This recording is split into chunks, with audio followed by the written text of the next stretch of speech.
Está no ar o Contraponto, o seu programa de debates da TV Unifra, no canal 15 da NET. Estamos de volta a esta mesa para debater 3 assuntos que mereceram discussão nas redes sociais e nos principais meios de comunicação brasileiros ao longo desta semana. E para conversarmos, para fazermos o ponto e também o contraponto, temos a presença dos nobres professores do Centro Universitário Franciscano. Primeiramente, de maneira tradicional, apresentamos o professor José Maria Pereira, do curso de Economia. Mais jovem. Na sequência, muito bem, na sequência o professor Alexandre Macari, do curso de História. Tá bem. A professora Andressa Bernardon está aqui como assistente social e representante do curso de Serviço Social da nossa instituição universitária. E também o professor Paulo Ferroni, do curso de Direito, está conosco para debatermos, como eu dizia, 3 assuntos.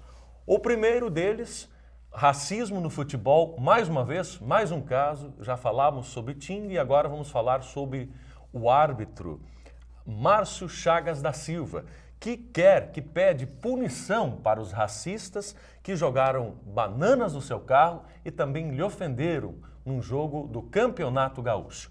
Na sequência, vamos discutir a convocação do Senado para membros do Conselho de Comunicação Nacional. Conselho este que estaria sendo dominado por interesses empresariais, ou seja, vamos debater um pouco sobre a mídia. E na sequência, no terceiro bloco, o assunto é economia, sim, porque mereceu destaque ao longo dessa semana nas capas dos principais jornais do país. Brasileiro gasta com juros quase 2 meses da sua renda anual. São estes os temas e hoje a gente começa esse primeiro bloco falando mais uma vez de um lamentável caso de racismo aqui no Rio Grande do Sul. Mas antes de debatermos, temos um vídeo trazido como sugestão pela professora Andressa Bernardon, para a gente poder tematizar essa questão para você que está nos acompanhando em casa nesse momento. Vamos ao vídeo. Which doll is the black doll? And which one is the white doll? Which doll is the pretty doll? Which doll is the nice doll? Which doll is the bad doll? Which doll is the nice doll? And which doll is the bad doll? And why is that doll pretty? Because she's white and she has 2 eyes. Which doll is the ugly doll? Why is that doll ugly? Because he's black. Which doll looks most like you? Like me. Yeah, which one looks like you? And that one. Okay. That doll. Muito bem, o vídeo é uma representação, na verdade, de um pensamento, não é? Que vem se constituindo ao longo da sociedade, ao longo do tempo, ao longo dos anos. E é uma sugestão, eu volto a dizer, da professora Andressa,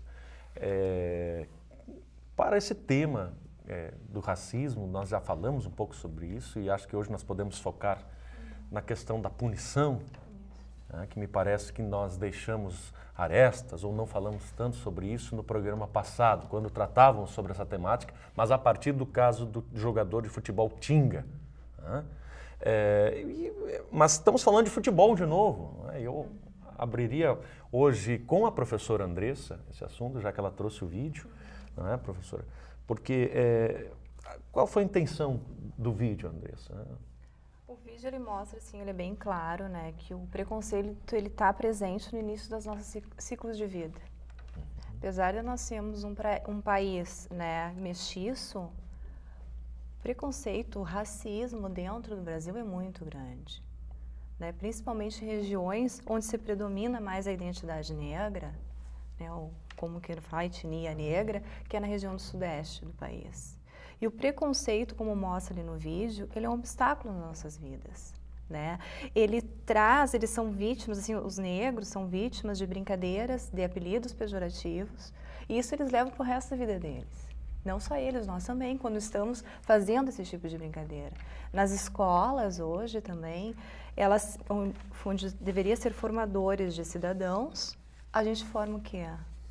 Que tipo de criança nós estamos formando? Que tipo de identidade estamos formando para os futuros cidadãos do país? Né? Hoje, como a democracia, ela se concretiza? Como que a democracia hoje se concretiza, professor Ferroni? Dentro dessa sociedade que diz o que é o belo, o que é o bonito. Onde se concretiza. Exatamente. Para quem que ela se concretiza? O que é essa... Em benefício de quem? O que é essa democracia? Ela é concretizada, entre aspas, né? Pois é, Ferroni poderia nos trazer um pouco, voltando à questão da punição, eu gostaria de manter esse fio condutor do nosso debate também, professora Andressa, no sentido de nós avançarmos, quer dizer, nós trouxemos à tona o enraizamento desse sentimento de preconceituação do próximo, não é? E para que a gente não bata na mesma tecla, para que a gente tente levar isso para um avanço, a questão das maneiras, das formas de punir. Vamos chegar a um consenso, mais uma vez, de que é por meio da educação que a gente resolve isto? Mas não só, né? Entretanto, não me parece que apenas esse é o caminho. Me parece que esse caminho tem sido batalhado pela sociedade há muito tempo. A educação tem sido ponto. E nós vamos chegar a esse acordo aqui, nós 4. Ou nós 5, perdão. Entretanto, o que mais pode se fazer, professor Ferroni? Realmente, eu acho que a educação é o ponto de partida, mas onde está essa educação que nós buscamos? Não tem adiantado. Qual é o espaço? É o espaço da educação formal, no ensino fundamental? É ali que começa? Na família, na escola. O vídeo nos mostra que as crianças já reproduzem. Ali a criança está a partir de que idade? Dos 4 anos? Isso. E por quantas horas durante o dia? No entanto, nós temos um educador que está constantemente dentro da nossa casa. E por isso que eu volto a bater na tecla da mídia. Essa construção de subjetividade passa por uma reavaliação de toda o uso de toda essa máquina midiática que temos no país. A mídia é sim um formador de opinião, educa sim, senhor. Ou, na verdade, deseduca. Mas nós temos que observar que é alguém que está lá dentro da nossa casa, construindo diuturnamente as opiniões. De onde eles tiraram isso? Porque a família disse não.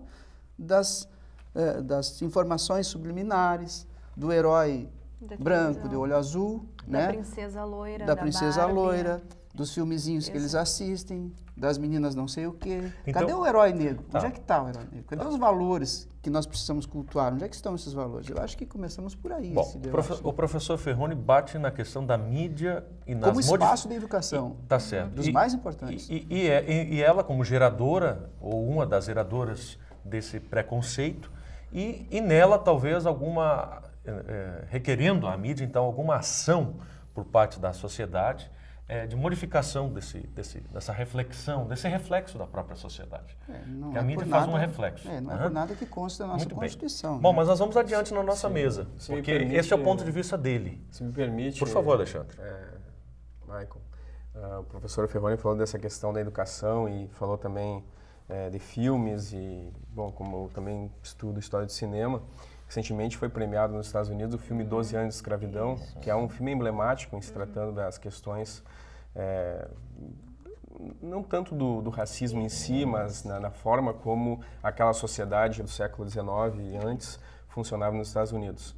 Este filme, que ganhou o Oscar, ele, junto com os produtores, ele vai ser distribuído para todas as escolas dos Estados Unidos, juntamente com o livro, que o filme é baseado no livro do escravo, o escravo liberto, que acabou escrevendo esse relato no século XIX. Então, esse é um exemplo de como funciona também do ponto de vista positivo, esse Star System que pode funcionar também a favor.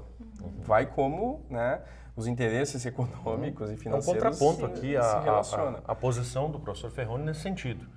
É um contraponto que o Alexandre está trazendo, quer dizer, a mídia também, por meio de uma série de ações, também trabalha para que esta imagem, essa construção da realidade não seja de apenas afetar negativamente o sujeito. Não, e a Depende mobilização também agora. de que forma isso é colocado à disposição das crianças nas escolas. Qual aspecto vai ser enfatizado deste filme? Porque é uma ferramenta, é um instrumento, mas para quê? Porque as mensagens originalmente são como estão, mas o que se faz dessas mensagens, o uso que se aplica delas é outra coisa. Eu posso incutir na cabeça de uma criança que realmente aquilo é o ideal e aquilo ali é o que ele vai passar durante a vida. E aí? Tá bem. Então, quer dizer, é o uso dessas informações que... Não, e a própria mídia também agora está cobrando, né? Bom, racismo é um crime inafiançável. Existe alguém preso, Ferroni, que tu saiba, que foi preso por racismo no Brasil? Desconheço. Eu vou chamar o professor Pereira para a história e depois eu quero falar sobre a mídia nesse sentido. Quero dizer o quanto o papel dela está sendo importante para trazer esse tema ao debate público e, inclusive, a mídia como a grande centralizadora de um processo de cobrança da Federação Gaúcha de Futebol, no nosso caso estamos falando hoje, para que haja uma punição. Quer dizer, o contraponto está aqui. Mas eu vou deixar o professor Pereira trazer para nós, ele muito bem ponderou no último programa, eu me lembro claramente, da questão da educação. Sim. Mas, professor Pereira, eu dizia aqui e continuo afirmando de que não tem sido suficiente. Eu não sei se o senhor concorda. Não, eu concordo. Mas eu quero que o senhor avance no sentido de nos dizer assim, as medidas punitivas, elas devem existir, o senhor não vai nos dizer que a legislação vai resolver isso apenas, mas sob o ponto de vista econômico, de que maneira nós poderíamos trabalhar? Quer dizer, o preconceito também trabalha com a questão da economia do sujeito. Me parece que sim, não é? Ou seja, ele também se sente constrangido daqui a pouco de em busca de melhores condições de vida. Eu acho que tem vários olhares, né? Até pela nossa formação assim, aqui na mesa, né? Cada um olha um historiador, né? Com um advogado, assistente social, ou no caso o jornalista. E eu né, tomo a liberdade de olhar como economista, né? Eu vejo o racismo.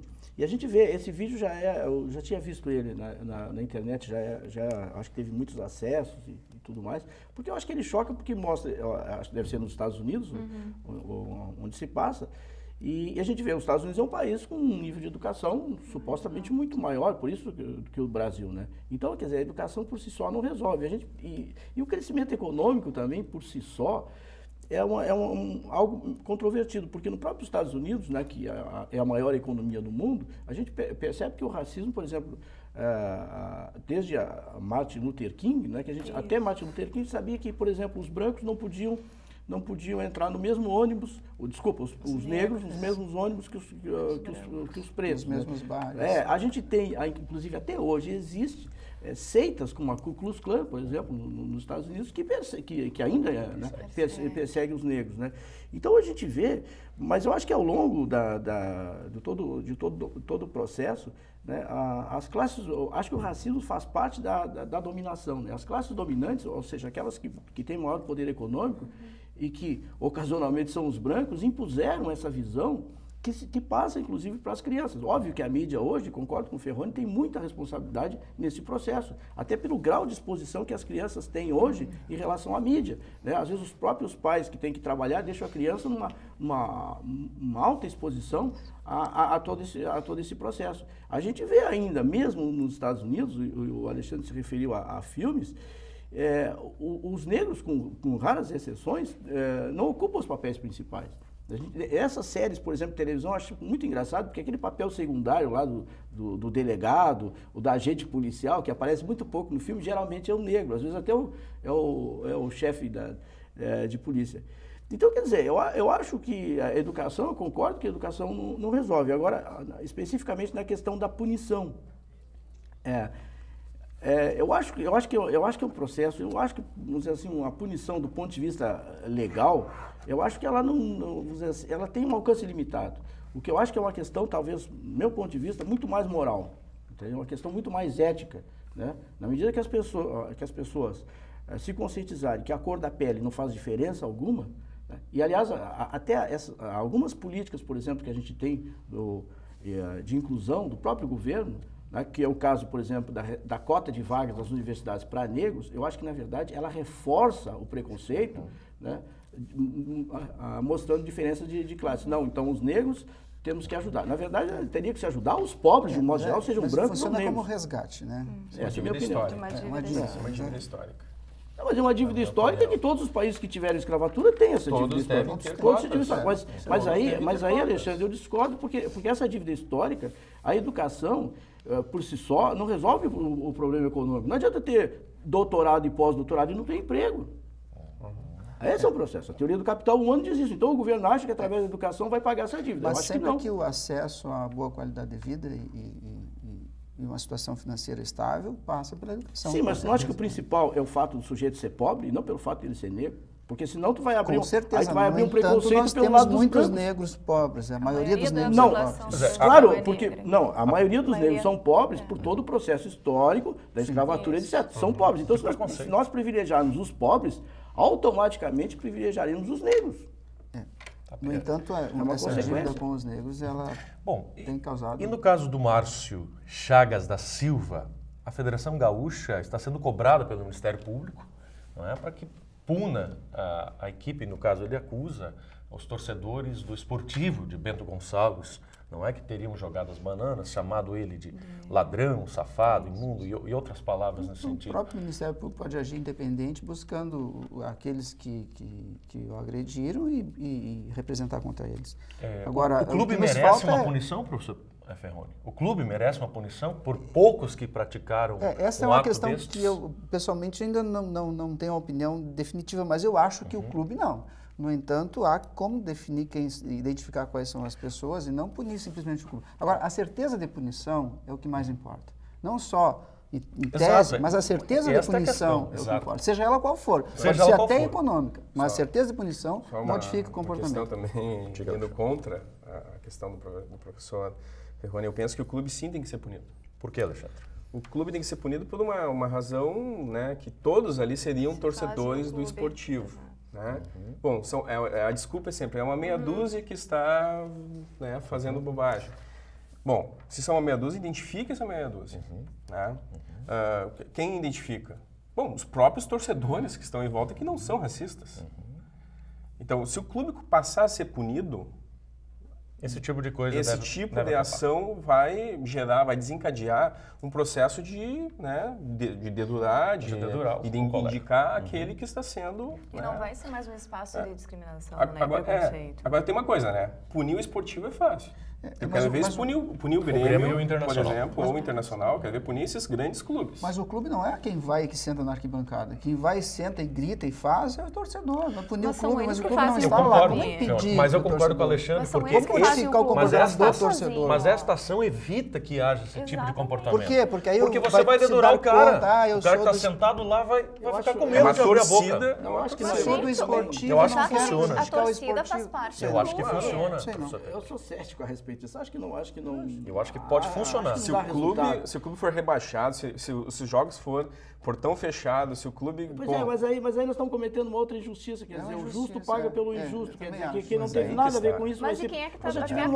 Uma coisa que eu acho esdrúxula, por exemplo, um estádio de futebol, por exemplo, vazio, né, porque ninguém pode assistir, aí é transmitido pela televisão e vê aquela bancada vazia.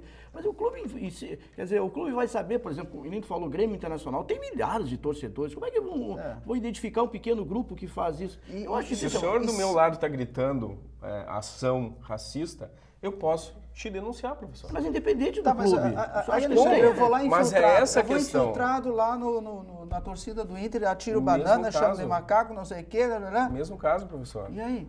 Mesmo caso, tu indica onde está o racista. Internacional porque eu fui lá infiltrado fazer uma sacanagem. Eu acho que é uma questão de indicação, de tu eu acho que agir como cidadão, superado, inclusive. Com certeza a gente tem que ter essa consciência. Acho que a tecnologia, esse tipo de punição. E hoje a tecnologia vai ajudar a identificar. Nos estádios.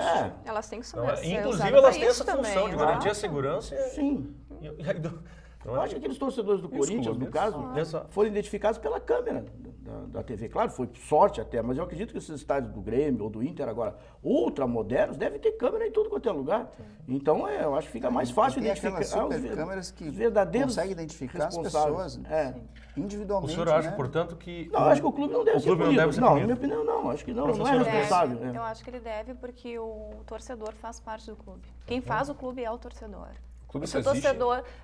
Desculpa, professor. Não, o clube só existe em função do torcedor. Nós vamos encerrar o bloco por causa do tempo, mas é interessante a gente continuar acompanhando esse tema, não é? Até para que a gente possa voltar daqui a pouco e dar uma palhinha, ou falar rapidamente sobre o processo, enfim, o que vai acontecer, os efeitos dessa cobrança do Ministério Público. Acho interessante a gente voltar a falar sobre isso aqui. Mas assim a gente encerra o primeiro bloco, já passando do nosso tempo e chamando a atenção de você que está em casa para ficar ligado. Não saia daí, nós já voltamos com o segundo bloco para falarmos sobre o Conselho de Comunicação Social Brasileiro. O Senado está chamando sujeitos da sociedade para compor um conselho que visa regular a atividade dos meios de comunicação no Brasil.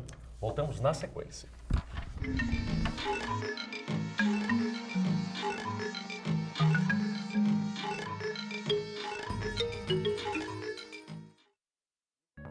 Oi pessoal, sou o Benjamin. Estou aqui para dar um recado a vocês. Ao saírem das salas e ambientes de trabalho, desliguem o ar-condicionado. Energia, para economizar, só precisa lembrar.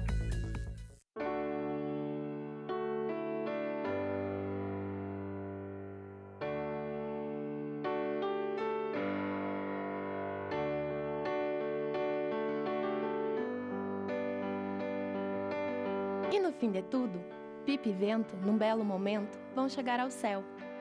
Assim como a pipa precisa do vento para voar, a Estação dos Ventos precisa de você.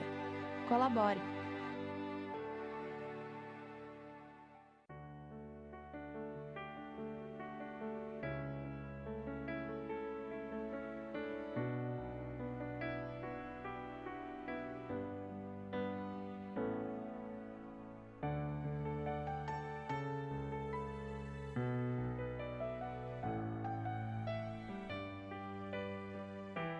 ONG Parceiros Voluntários de Santa Maria, 6º andar do prédio da Cassisme. A ONG Infância-Ação já ajudou muitas crianças e precisa de você para continuar ajudando. Conheça a ONG e venha ajudar você também. ONG Infância-Ação, o bom é ser criança. Acesse e conheça onginfancia.org. As pessoas dizem assim, tu é lixeira. Acho que eu não sou lixeira. Eu sou reciclador. Catador ou reciclador é uma profissão. As pessoas sobrevivem desse material reciclável. Tu é uma cidadã como os outros, tu tem conta, tu trabalha para isso, né? Então a gente tem uma família atrás da gente, né? Mais um bom motivo para você separar o seu lixo. Selecionadores de materiais recicláveis. Incentive esta profissão.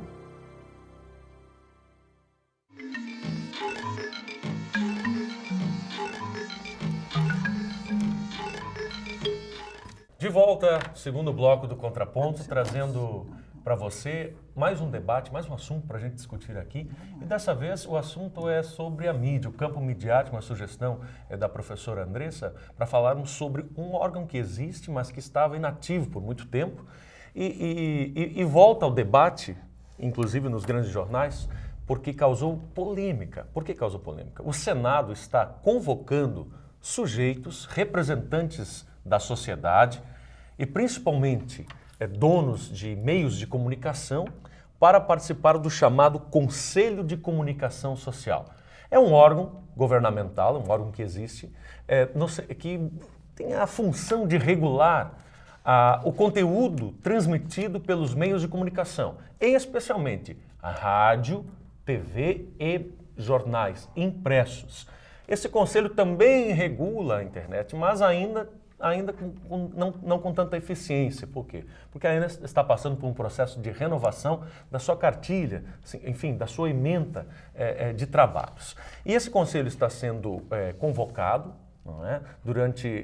A convocação já iniciou no mês de fevereiro, está acontecendo agora, e a polêmica que se criou ao redor disso é de que ele estaria contaminado, vamos dizer assim, por interesses empresariais, ou seja, Os grandes empresários estariam muito interessados em compor as 26 cadeiras desse conselho, a fim de poder, assim, regular ou controlar as ideias, não é? Ou seja, o que pode e o que não pode ser colocado à disposição do telespectador, ou do leitor, ou do rádio ouvinte na mídia brasileira.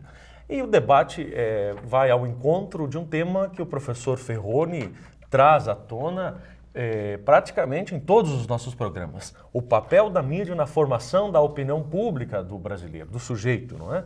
E essa questão do conselho, ela deve ser encarada com muita atenção, porque esse conselho é que regula, é que diz, na verdade, por exemplo, que tipo de propaganda vai para a televisão, propaganda de cigarros, propaganda de bebidas, propaganda para crianças. Nós estamos falando sobre isso agora há pouco, quando falávamos sobre preconceito. Esse conselho que regula, não é? O que pode e o que não pode. E ele está, digamos assim, sob o olhar atento dos empresários que estão com medo de perder algumas possibilidades de ganhar dinheiro a partir da propaganda brasileira. Antes fosse esse conselho, porque aí nós teríamos a necessidade de revisar a composição, mas não é ele que regula, não. Bom, mas a ideia é que ele regule, na verdade. Pelo menos institucionalmente é ele que tem esse papel, assim como o Supremo Tribunal Federal. Em suas atribuições não tem isso. O Conselho de Comunicação terá como atribuição a realização de estudos. Muito bem. Pareceres.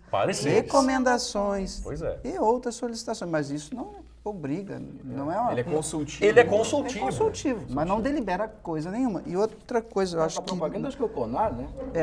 Mas nós temos uma composição de... Busca o aconselhamento nesse conselho. Mas são 13 os integrantes, são 26. São 13, mas na verdade cada um tem seu suplente. Sim, suplente, tá são certo. 26, Certo. 26 cadeiras. 26, Exato. mas são 13 os que participam. Realmente representados por jornalistas, por donos de meios de comunicação, por políticos também, por radialistas. O que há é uma manipulação na escolha de quem os representa. Exato, exato. E ele se submete à pressão dos interesses econômicos. Nós temos dados de que pelo menos 60% da mídia brasileira hoje estaria na mão de políticos. Pois é. Está bem? E para eles é interessante manter o controle desse conselho para que as suas deliberações, os seus pareceres e as suas consultas sejam feitas de acordo com as suas ideias, quer dizer, de acordo com os seus interesses políticos, financeiros, etc. Se o problema está na Constituição, né, da Constituição deste Conselho, não existe a democratização da comunicação. É que o próprio... O que vai acontecer... A própria legislação é falha nesse aspecto. Porque diz assim, a crítica é porque a mesa do Congresso está, e no caso do Senado, é que está definindo quem. Só que na legislação que cria, não diz quem tem essa atribuição. Diz que as instituições podem encaminhar nomes, sugerir nomes. Sim. Os representantes das empresas de rádio, televisão, da imprensa escrita, enfim, da sociedade civil. Só que, como é que funciona a escolha?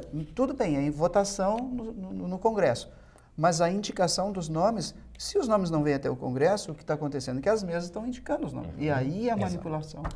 Muito bem. E a submissão às pressões de interesses econômicos. Esse é o problema. Bom, aqui eu trago...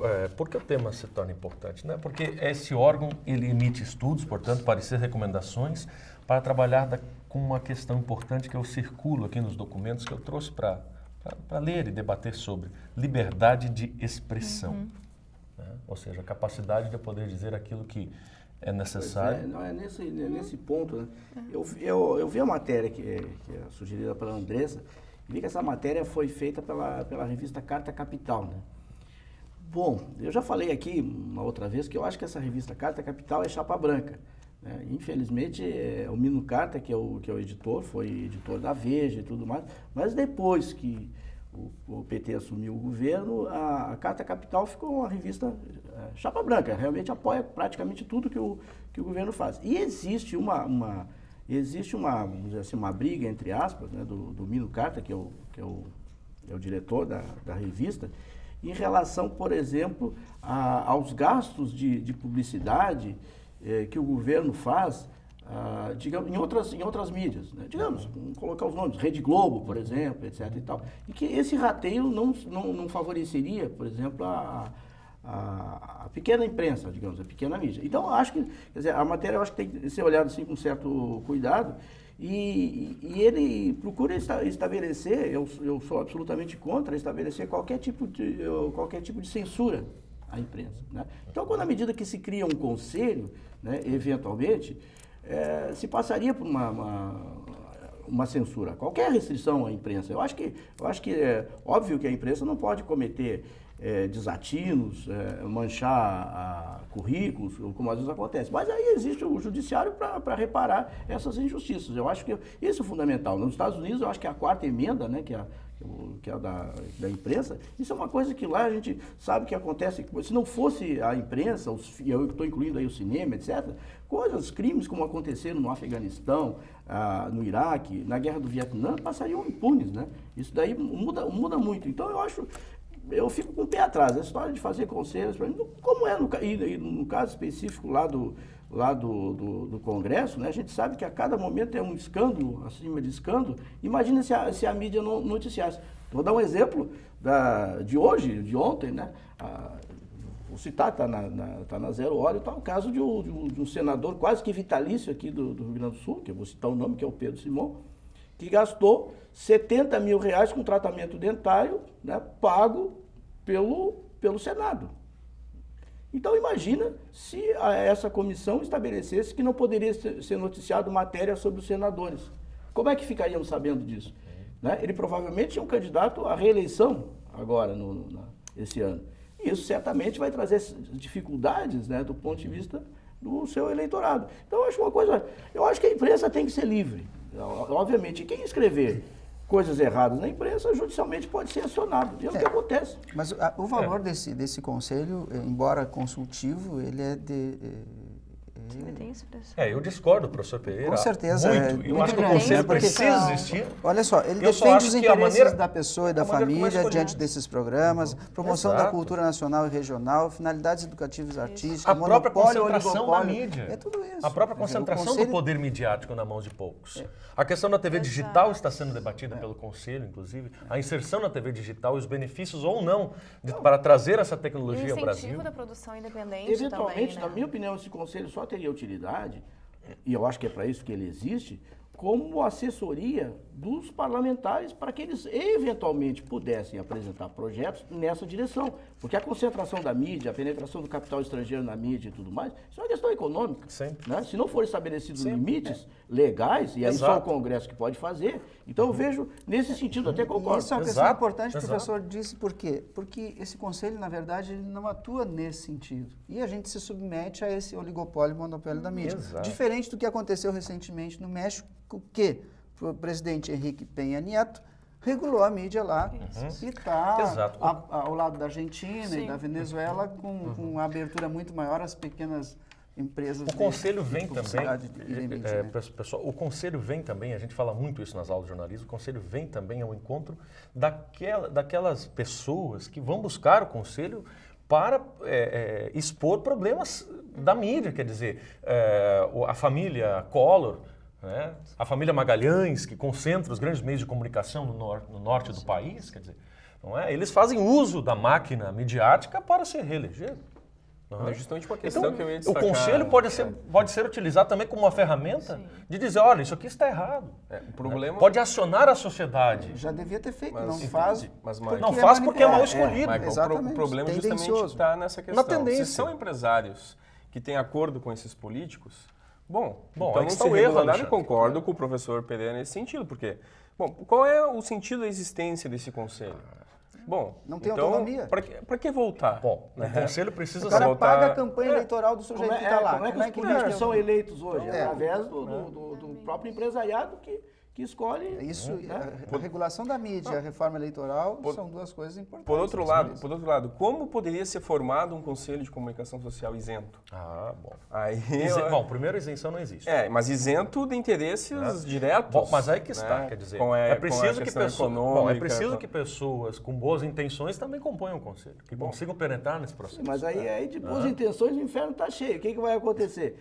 esses projetos, por mais bem intencionados que sejam, pode ficar na gaveta, se não houver base política, apoio de quem queira apresentar isso, vai ser, nem sei se esse conselho tem alguma remuneração ou coisa parecida, mas eu acho que não sou contra a existência desse conselho, quer dizer, são artigos, subsídios ou coisa parecida, mas eu acho que se quiser fazer uma coisa mais séria, tem que atingir a legislação. Tem que regular a mídia. Por exemplo, a mídia anteriormente aqui no Brasil, acho que até era durante os governos militares, ela tinha uma regulamentação proibindo o ingresso do capital estrangeiro.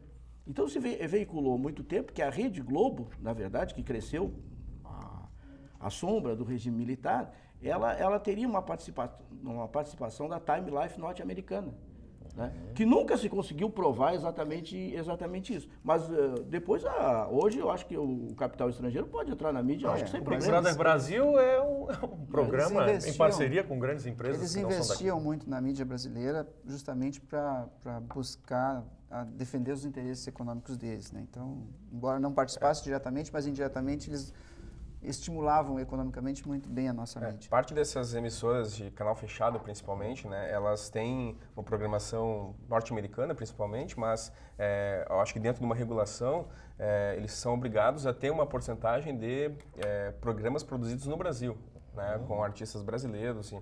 Então, aí eu acho que é positivo, porque proibir, por exemplo, a Universal, a Fox, né, de terem vínculo aqui, de serem exibidos no Brasil, é um problema também. Agora, é que nem o cinema brasileiro, né? Tem que ter uma cota para filmes nacionais serem exibidos nos cinemas, porque senão não vai ser exibido cinema nacional. Então, é necessário fazer esse tipo às vezes, de obrigatoriedade. O problema é que reserva de mercado nunca deu certo, né? Não deu na época da porno chanchada que se passava e na reserva de mercado da informática também não funcionou. A qualidade acaba imperando, entendeu? Se nós quisermos ter um bom cinema, tem que fazer bons filmes, como os argentinos fazem bons filmes, os iranianos fazem bons filmes, independentemente né? Eu acho que não dá para realmente fazer reserva de mercado, porque acontece que tu vai fazer financiamento público para filmes de péssima qualidade, como já foi feito no passado. Tem marketing, filmes de péssima qualidade passam nos cinemas aqui em Santa Maria, em Porto Alegre. E tem estrangeiros, inclusive, que a televisão repete a exaustão. Lamentavelmente, acho que tem os canais, sobretudo da Rede Globo, né? Na minha opinião, os telecines são filmes horríveis na maioria das vezes, né? Felizmente sobra alguns canais que HBO, por exemplo, é excelente. Inclusive estão passando séries brasileiras, mas estão passando porque são séries de qualidade. E algumas delas, inclusive, financiadas pela HBO. Né? Aí é outra história, mas qualidade deve prevalecer, na minha opinião. Nós poderíamos ter uma melhor qualidade da mídia se houvesse maior concorrência. Tá bem, eu quero chamar a atenção de que convidado a participar, ou pelo menos se colocou à disposição para participar desse conselho, o professor da Faculdade de Comunicação Social da PUC, o Celso Schroeder, né, coordenador do Fórum Nacional pela Democratização da Comunicação. Ele também foi presidente já do Sindicato de Jornalistas aqui do Rio Grande do Sul. E ele foi convidado, né, para compor este órgão, este conselho. E o Schroeder estará, digamos assim, sendo o porta-voz das demandas do povo gaúcho com relação às regulações da mídia, né? O comportamento midiático, digamos assim, diante da sociedade, desde uma propaganda de um produto simples para uma criança até as propagandas políticas. Como é que é o nome dele? Celso Schroeder. É uma informação que a gente traz, assim, um dos representantes, digamos, do Rio Grande do Sul que estará participando desse processo. Bom, eu continuo defendendo a importância de que se criem entidades, instituições de reflexão a respeito do papel da mídia. A gente concorda aqui que o peso do campo midiático sobre as práticas sociais e as eleições estão aí, não é? É determinante, é fundamental. E mesmo com esta polêmica no ar de que a composição desse conselho esteja afetada por interesses empresariais ou políticos, eu acredito que ainda há possibilidade de um ou outro sujeito encarar estes sujeitos, não é? E buscar alguma melhoria da qualidade do produto que a gente recebe todo dia na nossa casa. Essa é uma reflexão que eu acho interessante se fazer, do ponto de vista de um jornalista, do ponto de vista de alguém que estuda a mídia aí há pelo menos 15 anos. Me parece que é interessante isto.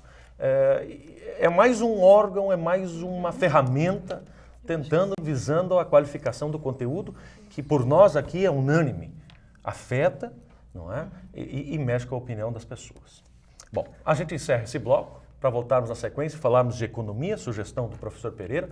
Afinal de contas, os juros, né, afetam também o brasileiro, que gasta com eles, com os juros, quase 2 meses da renda do ano.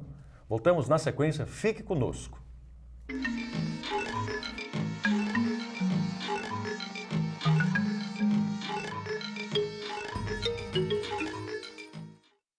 Lixo fora do lugar prejudica o equilíbrio ambiental. Faça sua parte, coloque o lixo no seu devido lugar. Você sabia que o lixo é um dos maiores responsáveis pelos alagamentos do país? Faça sua parte, coloque o lixo no seu devido lugar. Eu vivo a noite do meu jeito. Se tem diversão, tô dentro. Eu gosto do movimento, da vida, mas alcoolizada, eu não dirijo. Pedrinho é uma criança especial, que enfrenta dificuldades diariamente. Para passar por tudo isso, conta com seus fiéis amiguinhos escudeiros, que o ajudam a vencer cada obstáculo. Sem eles, Pedrinho nunca conseguiria enfrentar o temível dragão, que impede que todos levem uma vida feliz no castelo. Para quem enfrenta um dragão por dia, uma mão amiga sempre é bem-vinda. Por isso, Pedrinho precisa da sua ajuda também. Contribua com a Escola Antônio Francisco Lisboa e transforme a vida de vários Pedrinhos.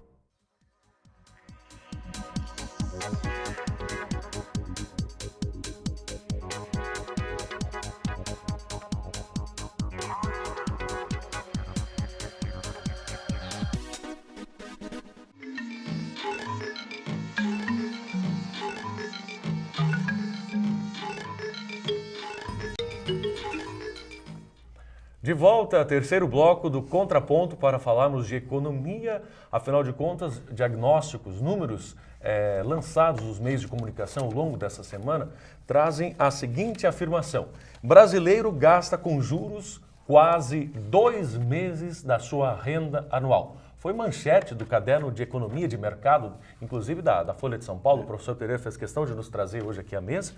E o debate gira em torno disso porque outros jornais manchetearam esta informação de outras maneiras. Efeito no juro atingirá os mais pobres. Busquei eu informação no Estadão. Outro jornal, Correio Brasiliense, aumento do custo de vida contribui para a indignação dos brasileiros. Quer dizer, que também estaria contribuindo para essas manifestações, as pessoas indo à rua.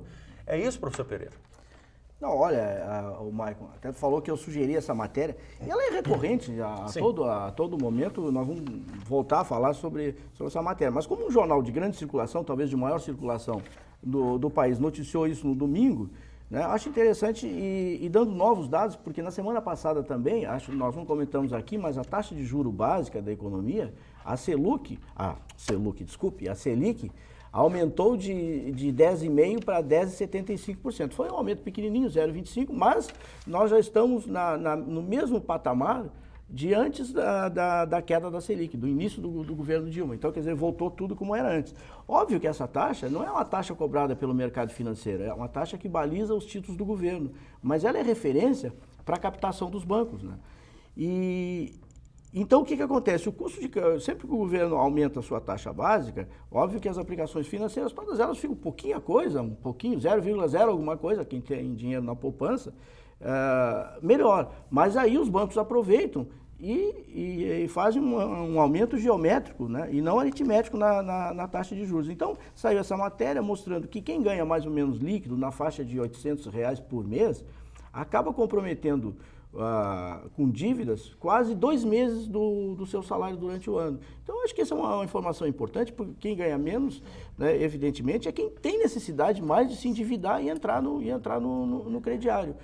Então, essa matéria mostra também, só para completar a informação, uma simulação dos juros atuais das dívidas, em várias circunstâncias, por exemplo, de R$1.000 em 12 parcelas, se fosse contraídas em 12 parcelas, Então, em vários tipos, né, por exemplo, se fosse um empréstimo pessoal, em 12 meses, R$1.000, a pessoa pagaria R$459 a mais. Juros no comércio, estou fazendo anual, seria 647, arredondando, né, reais. Cartão de crédito daria, isso que eu chamo a atenção, o dobro. Por exemplo, um cartão de crédito, se ficar R$1.000, 12 meses, a pessoa pagaria R$1.929. Praticamente o dobro da dívida que ela contraiu. E cheque especial, muito próximo também, pagaria R$1.509. E crédito consignado, que também não é tão barato assim como se diz, pagaria R$244 por cada R$1.000 contraído. Então, o que eu acho que a discussão que eu trago para os colegas é exatamente essa, quer dizer, se não é praticamente agiotagem isso, né, o que os bancos estão cobrando impunemente no Brasil, eles estão pagando hoje. Para alguém ganhar essa taxa Selic, praticamente ninguém ganha essa taxa Selic, porque descontando nas aplicações financeiras, né? Porque descontando mais taxa de administração dos bancos e mais os impostos, na verdade, alguém que tenha um grande rendimento nas suas aplicações financeiras ganharia hoje talvez 8% ao ano, né? E, em compensação, as taxas de juros médias do mercado financeiro, isso é uma média que também saiu essa semana, é 5,82% para a pessoa física, o que dá 97,16% ao ano, taxa média de várias. E na pessoa jurídica, ou seja, as empresas, é 3,32%, dá 47,98%, praticamente 50%, né? Tudo isso somado, né, faz uma coisa que não se discuta, o Brasil voltou de novo a ocupar o primeiro lugar. Primeiro lugar em taxa de juros, essa taxa de juros básica no Brasil é a mais alta do mundo. Descontando a inflação, ela dá 4,48%. Né? Quer dizer, é uma taxa extremamente alta. E para ter uma ideia, nos Estados Unidos, se descontar a inflação, a taxa de juros dos Estados Unidos é negativa, de 1,62%. Então, quer dizer, eu só queria, dando esses parâmetros aqui para estabelecer a discussão, e que eu acho que esse é um assunto que devemos cada vez tocar mais e esclarecer as pessoas, principalmente as pessoas de renda mais baixa, para que elas não cometam a loucura de se endividar no cartão de crédito, sobretudo, ou no cheque especial. O aumento do custo de vida tem provocado uma indignação, tem provocado reclamações nos bairros da população mais carente? Professora André, a senhora tem notado isso? Sim, né? A questão do endividamento, né, ele afeta todas as instâncias da vida da pessoa, principalmente da população com a renda mais baixa. Onde os cartões, eles facilitam a vida, mas eles também engessam. Eles facilitam um mês e 12 meses depois tu fica condicionado àquele pagamento.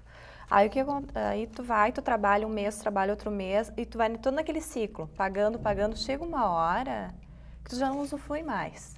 Aí o que é qualidade de vida, Maico? A qualidade de vida que a gente supõe que além dos recursos financeiros, eu ainda ter acesso adequado ao lazer, à cultura, eu já não tenho mais transporte. Né? Isso gera no sujeito, o sujeito é levado a uma loucura, é um descontrole da sua própria vida. Professor Ferroni, para... Uma avaliação jurídica, né, digamos assim. Uma avaliação jurídica? Bem sintética. Nós herdamos do Fernando Henrique uma modificação na nossa Constituição. No final do governo dele, o Congresso todo não é culpa do Fernando Henrique, nem iniciativa dele, mas naquele governo e naquele último ano, 2002, nós herdamos aí a Emenda Constitucional 40, que praticamente acabou com um artigo da Constituição, que era o artigo 192, que no parágrafo 3º dizia assim: juro nenhum podia ser maior que 12%. Fosse a lei que fosse. E havia uma discussão jurídica, jurisprudencial, que uns aceitavam, outros não aceitavam, enfim. O tribunal aqui do Rio Grande do Sul dizia, é 12%. E ia STJ e Supremo, mais do que 12%. Foi aquela tensão com os bancos e acabou a Emenda Constitucional 40, que liquidou com o artigo 192. E disse assim, fica para o mercado. Mas aí, o que nos resta? Chorar? Sabe o que no judiciário, eu não vou dizer que é desconhecimento, né? Eu acho que eu chamar de desinformação, a diferença entre taxa de juro nominal e taxa de juro real. A taxa de juro nominal é essa que aparece aí, né? Que pode ser mais alta. 12% como taxa de juros nominal é muito baixa se nós tivermos uma inflação como nós tivemos no passado, de 1000%. Então, realmente é absurdo. Essa taxa estava lá na Constituição, mas ela era letra morta porque era irrealista. Agora, a taxa de juros real é descontada a inflação. Então, se raciocinar nesses termos, uma taxa de juros real de 12% é uma boa taxa. Então, esse é um problema que eu acho que o judiciário, e muita gente nunca esclareceu. Na hora de colocar na lei, ele simplesmente coloca essa palavrinha real. Aí muda tudo, porque daí já é descontada a inflação. Então, essas questões. Mas, de qualquer maneira, com todos os raciocínios e todas as teses, não podia passar esses 12% ao ano, fosse a lei que fosse. Mas isso acabou.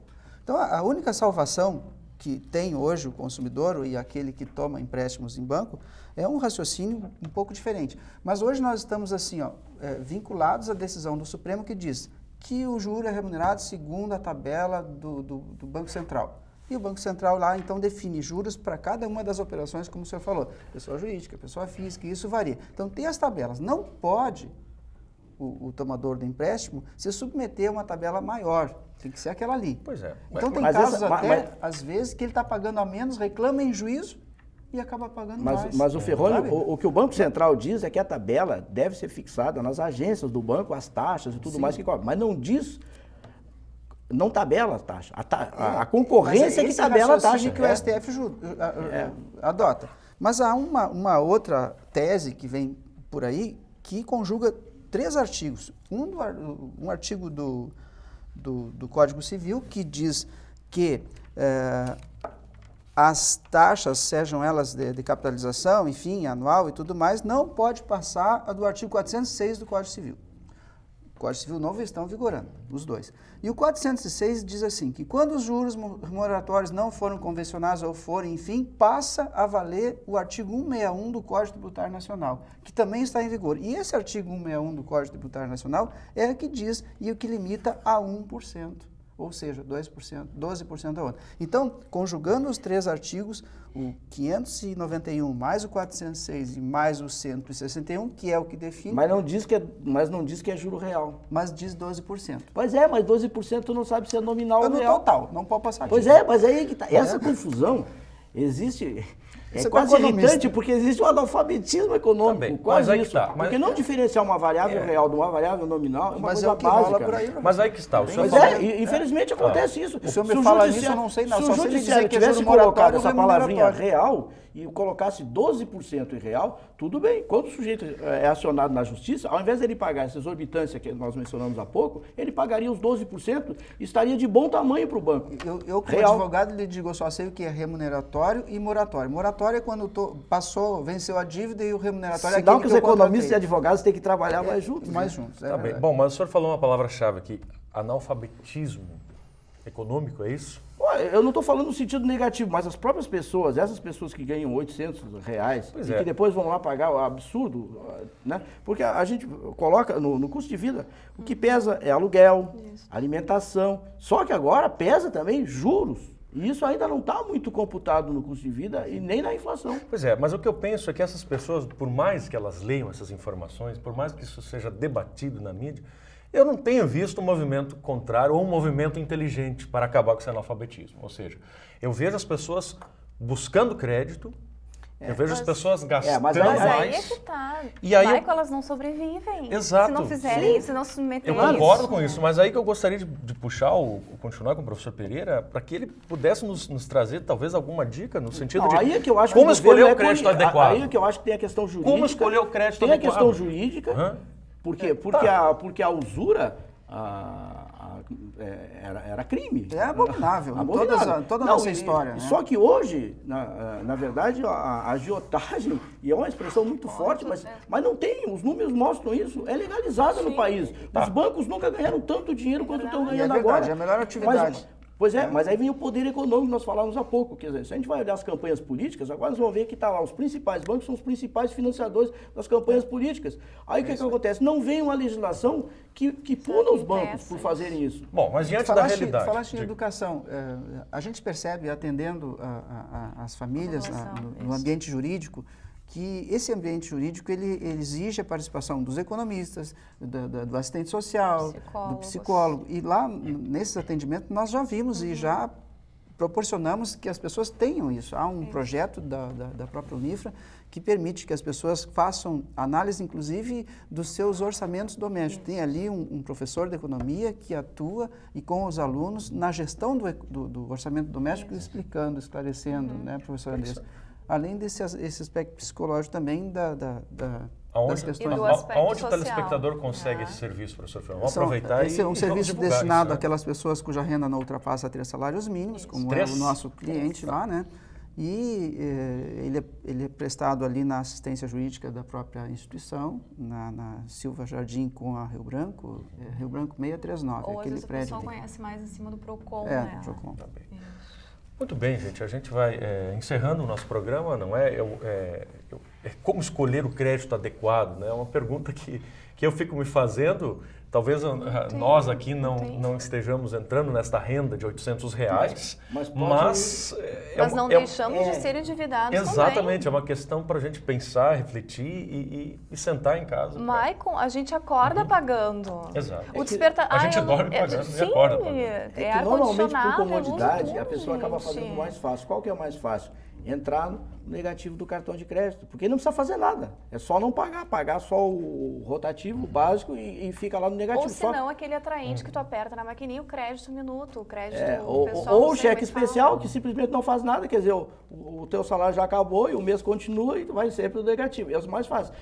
Quem tem dívidas nesses dois tipos de crédito, que são os mais caros, deve fazer o seguinte, deve tentar trocar no banco. Deve sair do cheque especial ou do cartão de crédito e tentar um empréstimo pessoal, que, por exemplo, é mais barato. Né? Ou, eventualmente, até um crédito consignado. E aí, com o dinheiro desse crédito, ele paga o cartão de crédito e o cheque especial e tem uma dívida um pouquinho mais baixa. Essa é a estratégia, não tem outra. Bom, essa é uma boa dica. É porque a gente tem que se dar de conta também, porque às vezes a pessoa não tem mais nem como sobreviver. Vai pagando, e aí tira dinheiro da onde para continuar o resto? Tá bem. Assim a gente encerra aí com essas dicas aí para você que está em casa, não é? Repensar, quem sabe, as suas dívidas ou tomar cuidado para não se endividar. Fechamos mais um Contraponto, contando com a sua audiência, contando com a sua participação. À medida em que você pode acessar este programa no YouTube, está aí o endereço, não é? Na rede social, na mídia social YouTube, na internet, você pode acessar o programa, também pode conversar conosco, sugerir a sua pauta. O programa que vai ao ar no canal 15 da NET, na TV Unifra, na quinta-feira, não é? Também na sexta-feira e no domingo a reprise às 19 horas. Nós encerramos aqui, agradeço a participação dos professores. Voltamos na semana que vem. Obrigado e até lá.